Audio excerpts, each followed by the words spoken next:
Hi, everybody. Welcome to tonight's edition of Bayou Time. I'm Stan Gravois, filling in for Jason DeGate, and a big congratulations to Jason and his wife, Erin. On Sunday, they welcomed the new baby girl, Emma Catherine DeGate. Again, she was born on Sunday. Mom, Dad, and Emma all doing fine. So congratulations to them. Got tons and tons of informational stuff tonight on our Bayou Time. Stick around, folks. Deep in the heart of the bayou, we are gathered here tonight.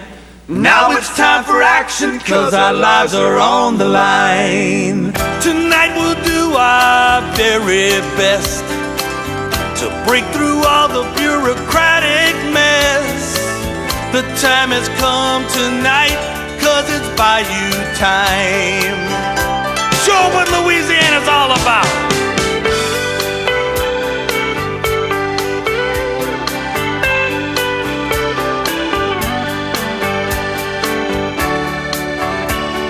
Again, welcome everybody, and a big congratulations again to Jason and Erin DeGate on the birth of their first child, and that happened on Sunday, which is why you don't see Jason here tonight. Good show for you. In just a little while, Morton's going to actually sit down with State Senator Norby Jabert. He's got some news that he would like to pass on to you. A little bit later in the show, I'm going to have Jimmy Cantrell, who is a candidate for the Lafourche Parish President position. He'll be up to talk about his philosophy and what he'd like to see happen over in Lafourche Parish. And then, as always, on Tuesdays, we have Canadas in the Kitchen. Joni's going to sit down with Chef George Caslow and Tony DeSalvo, and they'll be cooking up something great in the kitchen.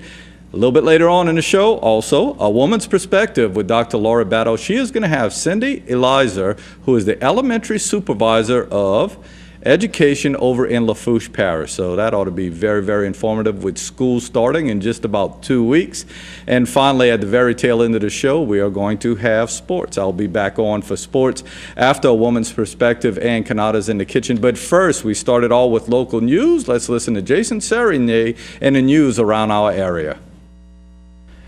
State Treasurer John Kennedy was in Houma Tuesday. Kennedy spoke before the Houma Terrebonne Chamber of Commerce Luncheon.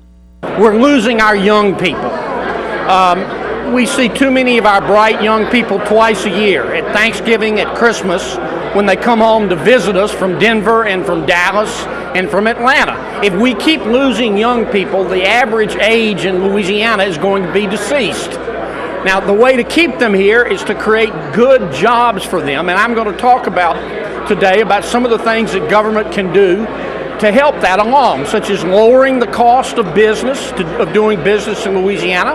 I'm going to talk about the need to make investments in job-creating institutions like higher education, like new roads, like better levees.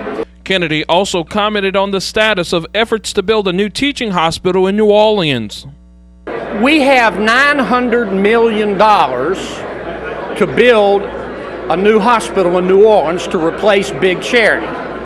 Here we are 6 years after the storm and nothing's happened. Why is that? Because there's been only one plan on the table. It's the plan of the LSU Health Sciences Center, which wants to build a $1.2 billion 424-bed hospital, which would require us to borrow an additional $400 million on behalf of the taxpayers in the junk bond market. We've had two business consultants take a look at their plan, Verite and the Kaufman Hall Group. Both of those groups are internationally known. They're experts in hospital construction, and both of them have said that the proposed hospital at this size will go broke. Now, we need to go to Plan B. Governor Jindal has directed his hospital board to look at Plan B.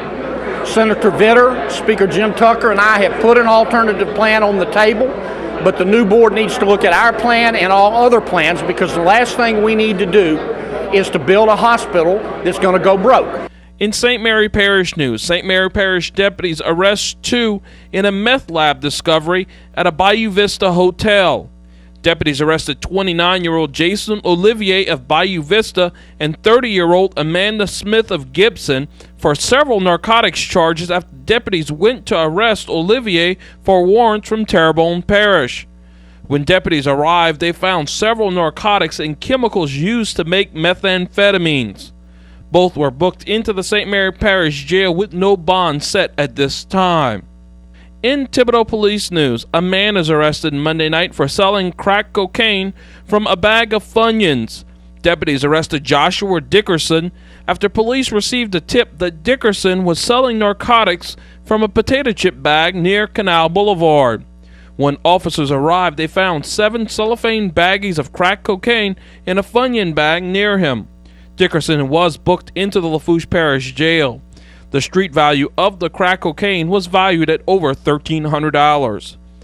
And in state news, wedding bells will be ringing this Friday for former Louisiana Governor Edwin Edwards.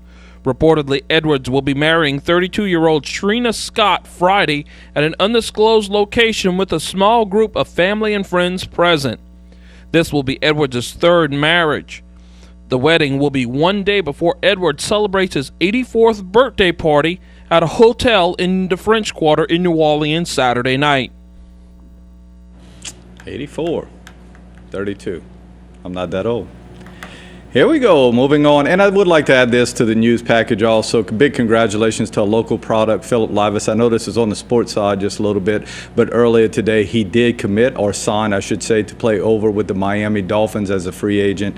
So he's going to get his chance, and Philip has always done well when given the chance to play. Was a star over at South Terrebonne High School, a star at Louisiana Tech University, and hopefully a star in the making over in Miami. I had the pleasure of being around him when he was in the 9th and 10th grade as I was still over at South Terrebonne High School. He's a wonderful young man, got his degree in 3.5 years in sociology from Louisiana Tech. So he's going to be okay no matter what happens to him, but he works really hard, and we're hoping the best for him as he goes out to Miami. Miami goes to camp on this Friday. So good luck, Phil, as you take off to Miami, and we'll all be rooting for you.